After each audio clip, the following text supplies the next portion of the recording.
తాతయ్య, పెళ్ళిలో అందరూ ఉన్నారు. చిన్నప్పటి నుంచి నా కథలో నువ్వు కూడా ఉన్నావు కదా. ఈరోజు కూడా ఉంటే నేను ఎంతో సంతోషంగా ఉండేదాన్ని.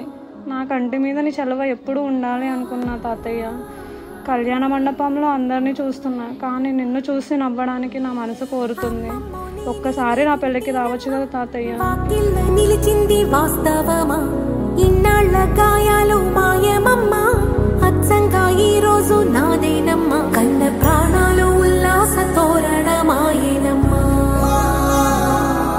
కంటి చెంపల్లోనూ నేను సంతోష ఛాయలమ్మా, నమ్మలేని కలలు నిలిచే కనుల ముందు